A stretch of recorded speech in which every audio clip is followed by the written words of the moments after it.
নমস্কার বন্ধুরা, আপনাদের আরও একবার স্বাগত জানাই পাবলিক ভিউ কলকাতাতে। বন্ধুরা, আইএসএল কিন্তু এইবারে জমে ক্ষীর হয়ে গেছে। টপ সিক্সে কে পৌঁছাবে, চেন্নাই না ইস্ট বেঙ্গল? এই মুহূর্তে কিন্তু দুর্দান্ত চলছে ব্যাপারটা, যেখানে টপ সিক্সের জন্য বেশি নয়, আজ থেকে 3-4 দিন আগেই লড়াই করছিল 6টা দল। সেইখান থেকে বেঁচে রয়েছে আর মাত্র 2টো দল, ইস্ট বেঙ্গল আর চেন্নাই।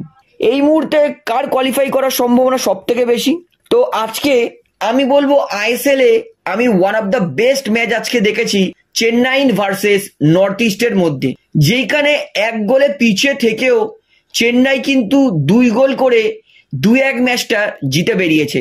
দুর্দান্ত ম্যাচ, যেইখানে অনায়াসেই আমি ম্যান অফ দ্য ম্যাচ গোল পোস্টকে দিতে পারি, কারণ 4-4টে শট গোল পোস্টে লেগে বের হয়ে এসেছে।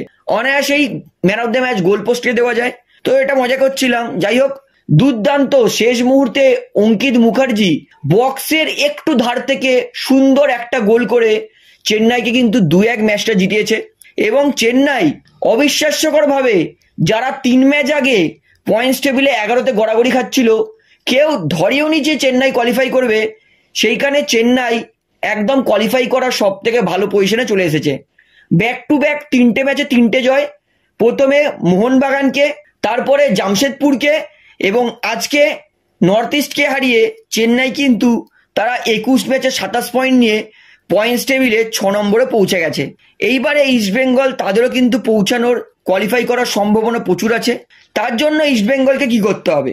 প্রথমত ইস্ট বেঙ্গল তাদের আপকামিং ম্যাচ আছে পাঞ্জাব এফসির সঙ্গে। সেই ম্যাচে ইস্ট বেঙ্গল দলকে নিজের 200% দিয়ে ম্যাচটাকে প্রথমে জিততে হবে। যদি পাঞ্জাবের বিরুদ্ধে ইস্ট বেঙ্গল 1 গোলের মার্জিনেও জিতে যায়, ইস্ট বেঙ্গলের তখন হয়ে যাবে 22 ম্যাচে 27 পয়েন্ট। 22 ম্যাচে 27 পয়েন্ট নিয়ে ইস্ট বেঙ্গল তখন কিন্তু আবার 6 নম্বর জায়গায় চলে যাবে, কারণ ইস্ট বেঙ্গল প্রথমত তাদের গোল ডিফারেন্স অনেক বেটার আছে, এবং দ্বিতীয়ত হেড টু হেডেও ইস্ট বেঙ্গল এগিয়ে আছে। তাই ইস্ট বেঙ্গল 1-0 গোলে জিতলেও ইস্ট বেঙ্গল কিন্তু তখন 7 নম্বর থেকে আবার 6 নম্বরে চলে আসবে। এবং শুনে রাখুন, যদি চেন্নাই লাস্ট ম্যাচটা গোয়ার বিরুদ্ধে তাদের ঘরের মাঠে হেরে যায়, তাহলে কিন্তু ইস্ট বেঙ্গল কোয়ালিফাই করতে পারবে। অর্থাৎ হিসাব পরিষ্কার ইস্ট বেঙ্গলের। প্রথমত পাঞ্জাবের বিরুদ্ধে ইস্ট বেঙ্গলকে জিততেই হবে, এবং ভগবানকে প্রে করতে হবে যাতে চেন্নাই যাতে ম্যাচটা হেরে যায়। ড্র করলেও কিন্তু ইস্ট বেঙ্গল কোয়ালিফাই করতে পারবে না। অর্থাৎ হিসাব পরিষ্কার, ইস্ট বেঙ্গলকে জিততে হবে এবং ভগবানকে প্রে করতে হবে যাতে যাতে চেন্নাই লাস্ট ম্যাচটা হেরে যায়, লাস্ট ম্যাচটা জিততে না পারে, অথবা ড্র না করতে পারে।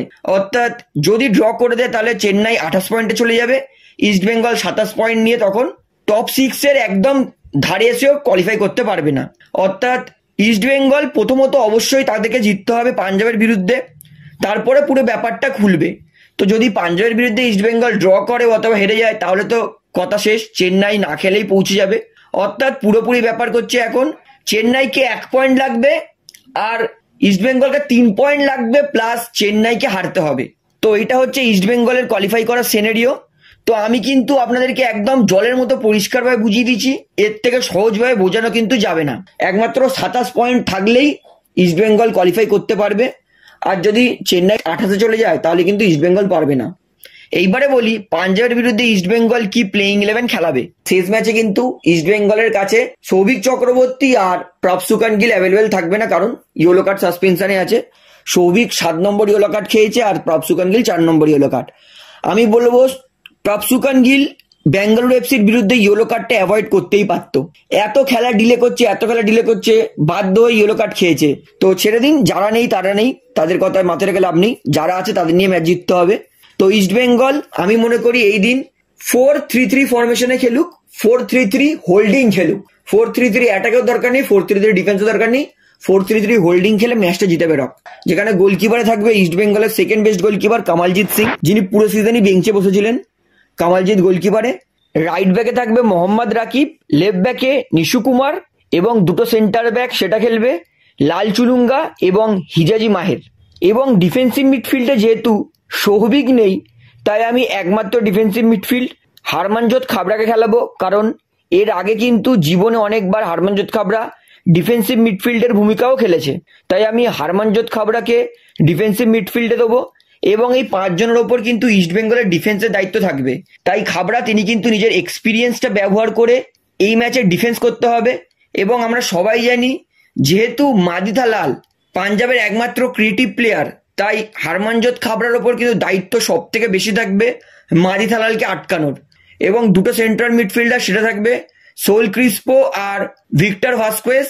সোল ক্রিস্পো তাকে কিন্তু আবার দায়িত্ব নিতে হবে ক্রিয়েটিভিটির, এবং সেন্ট্রাল মিডফিল্ডার থেকে তিনি মাঝে মাঝে অ্যাটাকিং মিডফিল্ডারও চলে আসবেন, এবং ভিক্টর ভাস্কুয়েজও কিন্তু সেম। অর্থাৎ এই দুই প্লেয়ারকে কিন্তু ওপর নিচ করে খেলতে হবে। যেহেতু গুরুত্বপূর্ণ ম্যাচ, তাই এই দুই প্লেয়ারকে সব থেকে বেশি ওয়ার্কলোড নিতে হবে ক্রিয়েটিভিটির জন্য। এবং দুটো উইং পিভি বিষ্ণু, মহেশ সিং নেওরাম, এবং সেন্টার ফরওয়ার্ডে থাকবে ক্লেটন সিলভা। এবং অ্যাটাকিংয়ে কিন্তু এই 3 প্লেয়ারের ওপর প্রচণ্ড দায়িত্ব থাকবে। গোল করাতেও হবে, গোল করতেই হবে। অর্থাৎ ইস্টবেঙ্গল আমি মনে করি এই প্লেইং 11 ফরমেশন লাইন আপে গেলে কিন্তু পাঞ্জাবের বিরুদ্ধে অবশ্যই জিততে পারে। এবং এই ম্যাচটা ইস্টবেঙ্গলের জন্য কতটা গুরুত্বপূর্ণ সেটা আমরা সবাই জানি। তাই ইস্টবেঙ্গল দলে যেই খেলুক, সাবস্টিটিউটেও যারা নামবে তাদেরকে কিন্তু 200% দিতে হবে। এবং ফ্যান্সদের অবশ্যই ভগবানের কাছে প্রে করতে হবে যাতে ইস্টবেঙ্গল এই ম্যাচটা জেতে।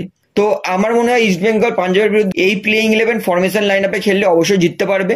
তো আপনার কি মনে হয় টপ 6-এ কোন দল পৌঁছাবে, ইস্টবেঙ্গল না চেন্নাই? সেটা আমাকে কমেন্টে জানাবেন। তাহলে ভিডিওটি এখানেই শেষ করছি। আশা করি ভালো লাগলো। ভিডিওটি ভালো লাগলে অবশ্যই লাইক করুন, কমেন্ট করুন, শেয়ার করুন। এবং বন্ধুরা চ্যানেলটি দ্বারা নতুন আছেন সবাইকে একটা অনুরোধ করবো, তারা অবশ্যই পাবলিক ভিউ কলকাতা এই চ্যানেলটিকে সাবস্ক্রাইব করে বেল আইকন প্রেস করে অল করে রাখবেন। ধন্যবাদ।